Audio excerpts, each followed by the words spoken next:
Hey guys, NCF14. So randomly on a crisp December day, LEGO suddenly uploaded a crossover episode between Ninjago and DreamZzz titled Dream Team. So, of course, I had to watch it and make a video on it because the whole concept of a proper crossover between the two was wild to me. And I was actually kind of looking forward to it with some hype. I thought, hey, it might be kind of bad, but at least it'll probably be fun. It wasn't fun. So, yeah, I actually hate it. It was one of the worst things I'd watched all year, so let's talk about it.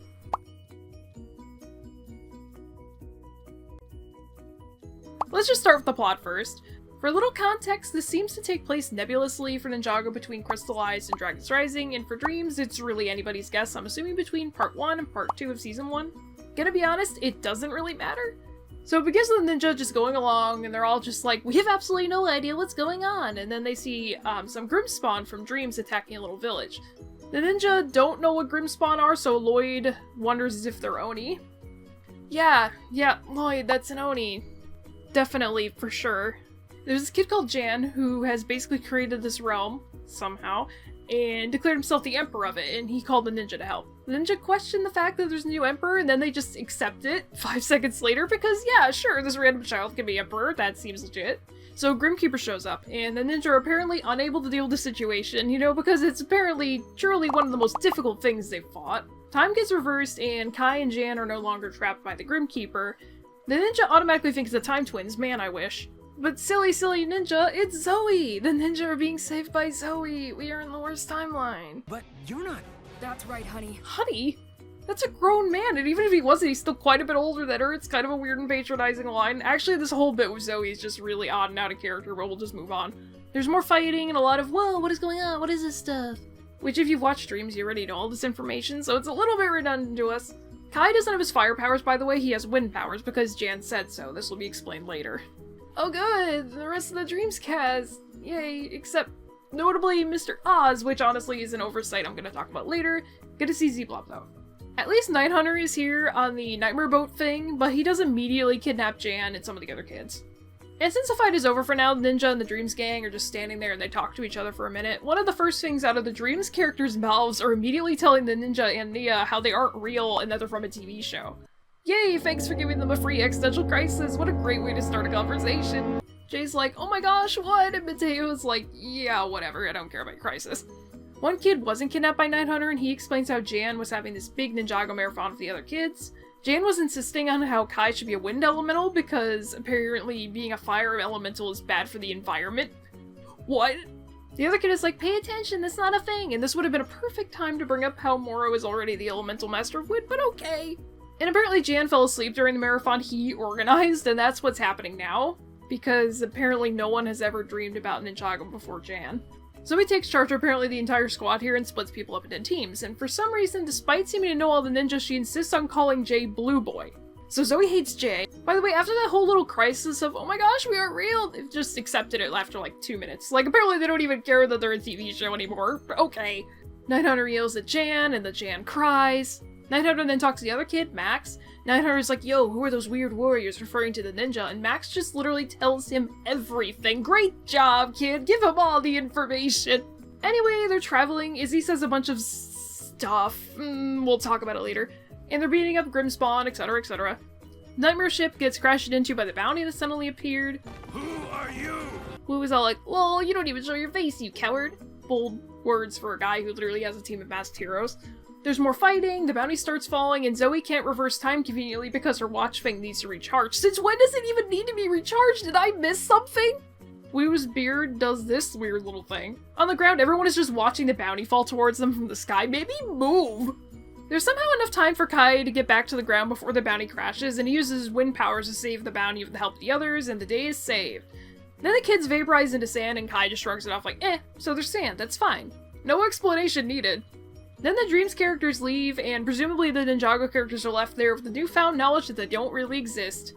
That seems stable. Jan plans more marathons and name drops pretty much every other LEGO show in existence. Like, it's nice to hear about Monkey Kid and LEGO City Adventures and Chima and Nexo even. It is kind of weird they don't mention elves though. And that's the episode. So what's the problem? Why do I hate it? Why is it a disappointment? It's a couple of things. Mainly the shameless self-praising meta jokes and the wasted potential. Also, yes, I know that this crossover wasn't meant to be taken as seriously as I am taking it. I wasn't planning on taking it seriously at all, but it made me mad. The writing is just really, really bad. It's super clunky, it kind of feels like video game dialogue, it feels very unnatural, and most of the characters don't really feel like themselves. Some of them are in character, but their actions still are just kind of unnatural. It kind of feels like someone's first fanfic, which would be fine if it was actually a fanfic and not being made by the co-creator of Ninjago.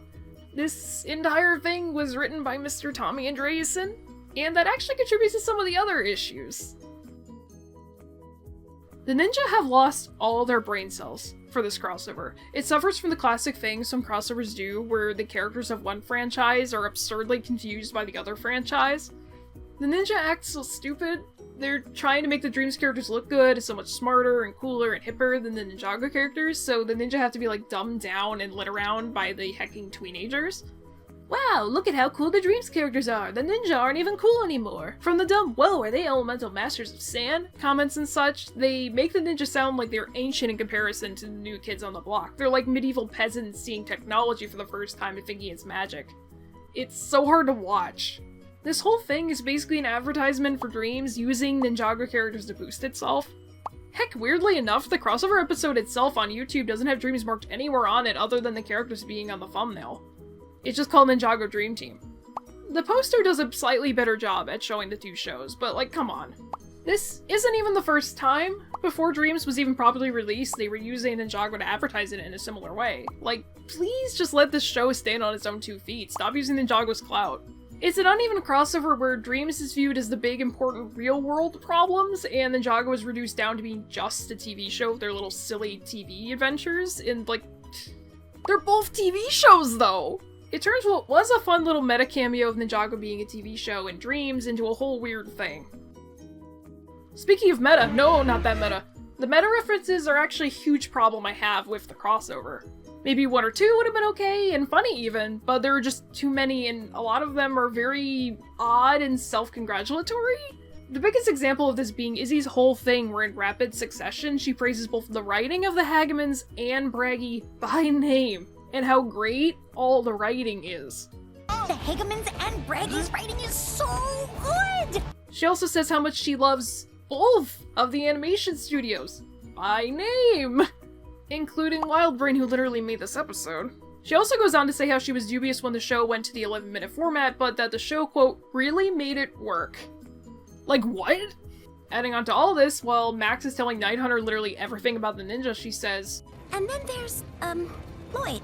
No one really knows what his power is, except it's pretty powerful. People keep calling it energy, but I don't know. Lloyd's power being energy is literally canonical to the show. This is official LEGO lore! First of all, here's 2 books I have, one of which is from 2015, and this one is as recent as October of 2023. And second of all, here's a clip from the literal show! But together, we will succeed! I don't know why we're still using the same flawed joke from the movie of not knowing what his power is. It wasn't all that funny to me then, and it's definitely not funny now. Especially as they could just fix the confusion at literally any time and choose not to. I will say there is one meta reference that I do find genuinely funny in this crossover, and that is Logan saying that Kai's voice is annoying, which is in reference to the fact that they're both voiced by Vincent Tong. I like voice actor jokes, so I actually appreciate this. This is exempt from the criticism. So what's wrong with all the other references? Referencing all these meta things by name and saying how great they are completely brings me out of the story, and it comes across as like super egotistical of the team and completely dismissing of fans that don't like these things or share concerns about it. Izzy is almost presented as what they maybe think a fan should act like. Wow, I'm a real Ninjago fan! Don't you love the 11-minute format? And you love both the animation studios equally, and the writers are always amazing? I'm a very real Ninjago fan, guys. I'll admit, I'm a bit biased. Back when the Ninjago design changes happened, I tweeted a bit about my hesitation and dislike of it because it matters to me a lot, and I joined a small petition about changing them back, and it was very chill, it was respectful.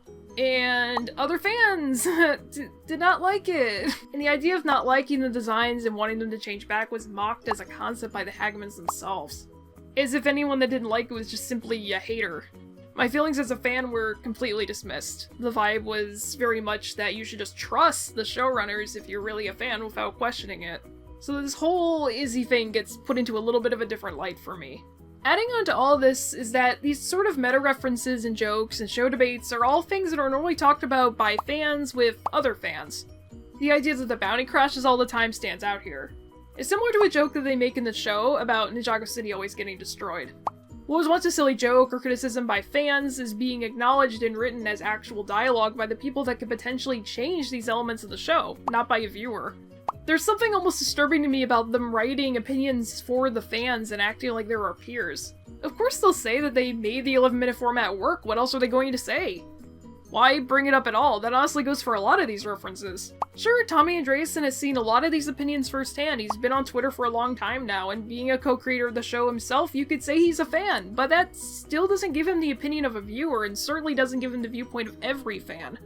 Because whether they acknowledge it or not, you can dislike these things and still be a very valid fan of the show. Also, all of the time spent on making these meta-references takes away time from what should be the point of the crossover. The characters and various lore interacting with each other. Instead, it's just a character from Dreams rambling about Ninjago's behind-the-scenes antics. This has nothing to even do with Dreams, what's the point? Also, who thinks of Jay as being a standout character in Possession? First of all, scrap the whole Ninjago being a TV show thing. I know that's how it's portrayed in Dreams, but this is a non-canon crossover episode anyway. It doesn't have to be cohesive. Also, bonus, this wouldn't give the ninja an existential crisis. Heck, you could even say the Dreams world is a realm of Ninjago. This probably doesn't match up with everything going on in Dragon's Rising, but again, this isn't canon. Who cares? It'd be a better setup. The ninja could appear in Brooklyn. I'd love to see them in Brooklyn. That would have been great.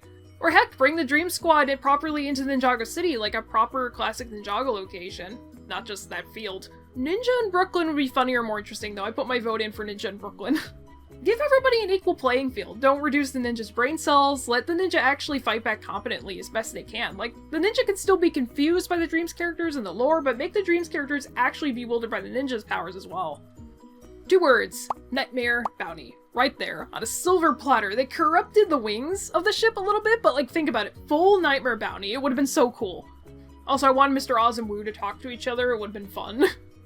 Old Man Club, an exhausted mentor support group. And more Z-Blob. There wasn't enough Z-Blob. My cat. Also, I would have loved any of the Ninjago characters reacting to Albert. Albert's not even there. Speaking of not there, where the heck was Nightmare King? He was only a looming threat. He never showed up. Also, bring Garmadon here. Bring them all here. I want to see Garmadon talk to or team up with Nightmare King. It could be Evil Garm. It's not canon anyway. Or have Garmadon be like a corrupted Nightmare version of himself. Well, it would be very traumatized, but it'd be awesome. Or maybe Nightmare King and Garmadon have a feud. Maybe they already know each other and despise each other. Maybe they're trying to outdo each other by making themselves look like the bigger bad to the heroes. Have the ninja fight Nightmare King and have the Dream Squad fight Garmadon. Also, not that the wind element thing is necessarily bad, but they could have brought Moro in for a fun cameo. It's a dream anyway, have him do the wind elemental stuff. Or he could have been fighting for Nightmare King and Kai could fight him with his own elemental wind powers or something. I just want to see Moro again. Also, let's have the ultimate Vincent Tong Fest, have Kai talk to Logan, Sneak, and Cooper's brother, please, it'd be so funny. In conclusion, I really wanted this to be fun, I wanted this to be entertaining, there was so much potential. And what was given was a very bad, disappointing advertisement of Dreams and the Ninjago staff patting themselves on the back the whole time. Well, I think that's all I really have to say. This was kind of just a rant, but hopefully you enjoyed it anyway. Subscribe to my channel if you want more LEGO-related content. Feel free to like or comment what you thought of the crossover. Did you love it? Did you hate it? Is there anything you would have done differently? Let me know, and goodbye.